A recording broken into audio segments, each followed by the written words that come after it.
Bem-vindo ao canal Vem no Corte. Neste vídeo temos um corte onde o arqueólogo Rodrigo Silva fala sobre a volta de Jesus. Vale a pena conferir. Muito obrigado pela audiência e se inscreva no canal. Vem no Corte, o pedaço que você respeita.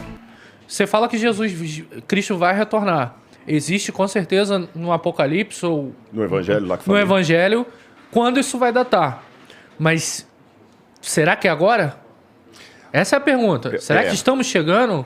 Eu acredito que sim, e vou dizer mais. Eu acredito que sim nesse sentido. Quando eu dei aquele exemplo do Evangelho lá, que eu falei, guerra sempre teve, fome sempre teve, tem uma expressão que Jesus falou o seguinte: quando virem algumas coisas, serão como dores, como as dores, princípio das dores. A expressão no grego, princípio das dores, são dores de parto.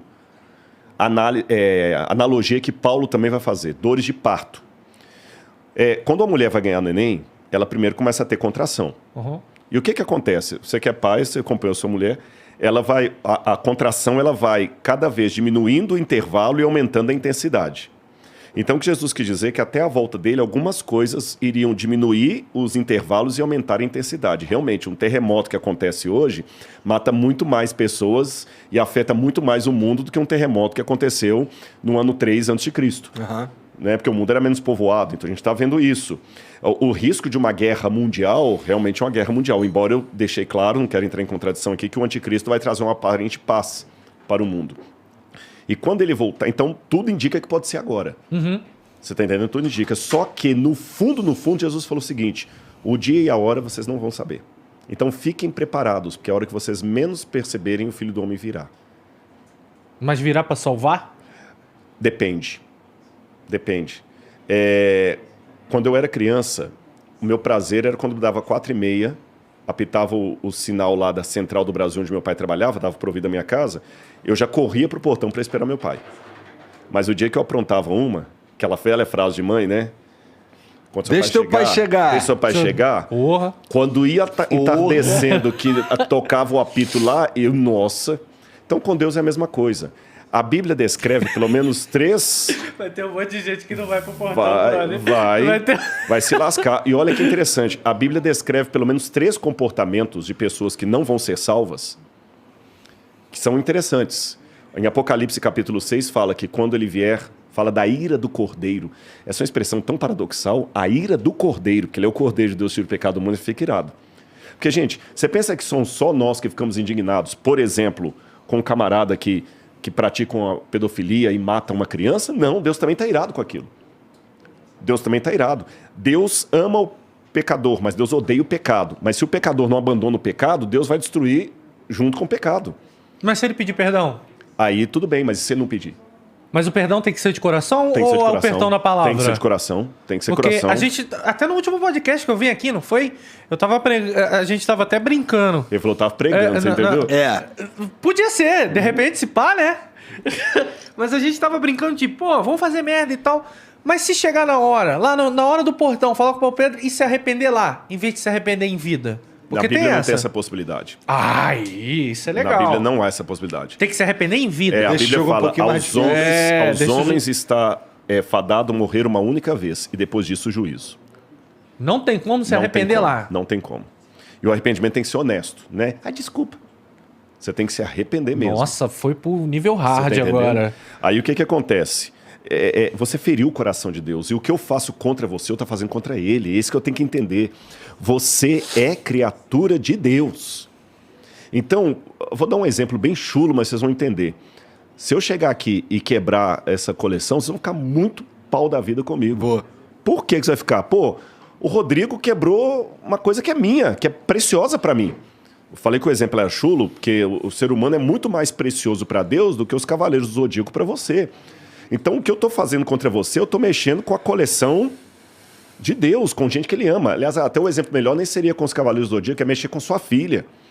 Você está entendendo? Deus não aceita isso, então Deus também não tolera. Todos nós somos pecadores, mas Deus não suporta a impiedade. A impiedade é a prática do pecado quando você já começa a ter gosto naquilo. Você entendeu? Quando você gostar.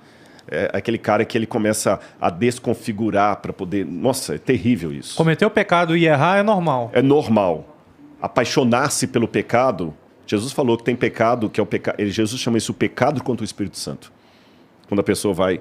Bom, e aí o que acontece? A Bíblia descreve 3 comportamentos que são até paradoxais. Fala da ira do Cordeiro em Apocalipse capítulo 6.